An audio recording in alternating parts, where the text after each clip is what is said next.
حضرت فضیل بن ایاز بہت بڑے بزرگ گزرے. جوانی کا زمانہ تھا تو ایک خاتون سے آشنائی ہو گئی، محبت کا ربط قائم ہو گیا. تو ظاہرہ جوانی مستانی ہوتی ہے اور جنون کا ایک شعبہ کہا گیا ہے جوانی کو، اور پھر دل میں اس طرح کے رجحان پیدا ہو جائیں تو پھر وہ جنون کئی گنا بڑھ جاتا ہے. تو اس کے ساتھ وقت طے کیا اور اس کے ملنے کے لیے بے تابی کے ساتھ ان گھڑیوں کا، ان لمحوں کا انتظار کرنے لگے. خیر جب وہ وقت آیا تو اس کے گھر کی طرف چلے اور اس کے گھر کی دیوار پھلانگنے لگے تھے کہ ساتھ والے مکان سے کسی قاری قرآن کی تلاوت کی آواز کانوں میں پڑی. اور وہ پڑھ کیا رہا تھا، الم یان للذین آمنوا ان تخشع قلوبهم لذکر اللہ وما نزل من الحق. کیا اہل ایمان پہ وہ وقت نہیں آیا کہ ان کے دل اللہ کے ذکر اور اللہ کی یاد، اس کی محبت میں تڑپ اٹھیں اور وہ خوف خدا میں مبتلا ہو، اور جو نازل ہوا قرآن، اس قرآن کی محبت میں اس کے دل میں خشیت پیدا ہو. بس یہ کانوں میں پڑنے کی دیر تھی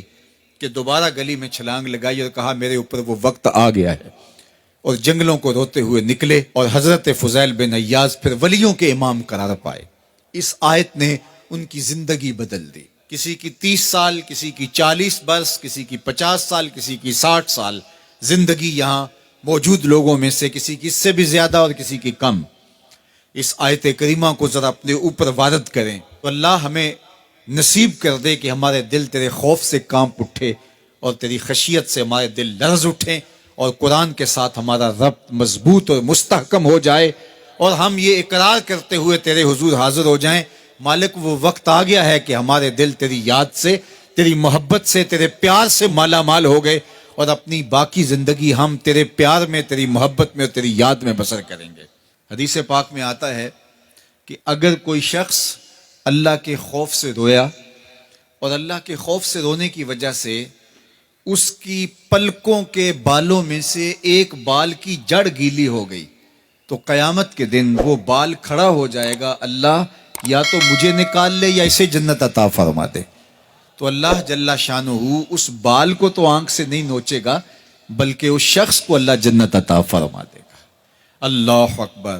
گناہگار کی آنکھ کا پانی اللہ کے غصے کی آگ کو ٹھنڈا کر دیتا ہے. اس لیے ہمیں رونے کا کہا گیا، فَلْيَضْحَكُوا قَلِيلًا وَلْيَبْكُوا كَثِيرًا. اللہ اکبر. ارشاد فرمایا کہ تھوڑا ہنسا کرو، زیادہ رویا کرو. صحابہ کو ہنستے ہوئے دیکھا تو آقا کریم علیہ السلام نے فرمایا کہ تمہارے تک اللہ کی امان نہیں پہنچی اور تم ہنس رہے ہو. عرض کی حضور اس کا کفارہ؟ تو فرمایا اس کا کفارہ یہ ہے کہ جتنا ہنسے ہو اتنا ہی تمہیں رونا پڑے گا. میں اور آپ ذرا اپنی زندگی پر غور و تدبر کریں. ہماری زندگی میں ہنسنا زیادہ ہے یا رونا زیادہ ہے؟ سویر سے لے کر شام تک کہے زیادہ ہیں، ٹھٹھے زیادہ ہیں، مذاق زیادہ ہیں، لطیفے زیادہ ہیں، یا عبرتیں زیادہ ہیں؟ تفکر زیادہ ہے، تدبر زیادہ ہے، سوچ بچار زیادہ ہے، یاد الہی میں تڑپنا زیادہ ہے، آنکھوں سے یاد خدا میں بہنے والے آنسو زیادہ ہیں، یا غفلت سے پھوٹتے ہوئے کہے زیادہ ہیں؟ مجھے اور آپ کو اپنی زندگی کا ضرور محاسبہ کرنا چاہیے. ٹھٹھوں سے، مذاق سے ہماری مجلسیں بھرپور ہوتی ہیں. ہم دن میں جتنا ہنستے ہیں کیا اس کا 10واں حصہ بھی ہم تنہائی میں بیٹھ کے اللہ کی یاد میں روتے ہیں؟ اگر ایسا ہے تو مبارک ہو، اور اگر ایسا نہیں ہے تو اللہ سے آنسو مانگو، اللہ سے درد مانگو، اس کی یاد میں رونا مانگو، اس کے ذکر میں تڑپنا مانگو، اس کی محبت میں بے تابیاں مانگو، آنسو مانگو، سسکیاں مانگو. تڑپنے پھڑکنے کی توفیق دے، دل مرتضی سوز صدیق دے. اس کے حضور عرض کرو کہ مالک ہمیں تڑپ دے، ہمیں سوز و گداز دے، ہمیں کیف و سرور کی دنیا نصیب فرما دے، ہماری آنکھوں کو آنسوؤں کا جمال عطا کر دے. اور اگر ہماری آنکھوں میں آنسو نہیں ہیں، ہمارے پاس کہے ہیں، کہتے ہیں جو ہنستا ہوا گناہ کرے گا وہ روتا ہوا جہنم میں جائے گا، اور جس نے یہاں دکھ سہے، تکلیفیں سہی، آلام سہے، اس کے بدلے میں اللہ تعالیٰ اس کو وہاں راحتیں عطا فرمائے گا. فرمایا کہ مومن کے پاؤں میں کانٹا بھی چبھے تو اللہ جل شانہ اس کا صلہ بھی اس کو قیامت کے دن عطا فرمائے گا. تو یہ جو تفکرات ہیں، یہ جو دکھ آتے ہیں، یہ جو تکلیفیں آتی ہیں، مصائب آتے ہیں، مشکلات آتی ہیں، اذیتیں ہمیں پہنچتی ہیں، تو اس پر صبر کرنا چاہیے اور اللہ کا شکر ادا کرنا چاہیے کہ ہم ان مصائب سے گزر رہے ہیں، ان مشکلوں سے گزر رہے ہیں.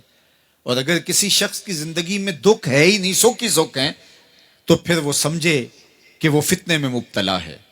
اس لیے زندگی کے اندر یہ آنے والی تکلیفیں، زندگی میں ملنے والے دکھ، اذیتیں، یہ اللہ تعالیٰ کی طرف سے ہمارے اوپر ایک انعام ہے، اور اللہ تعالیٰ جل شانہ اس کے بدلے میں ہمیں آخرت میں صلہ عطا فرمانے والا ہے.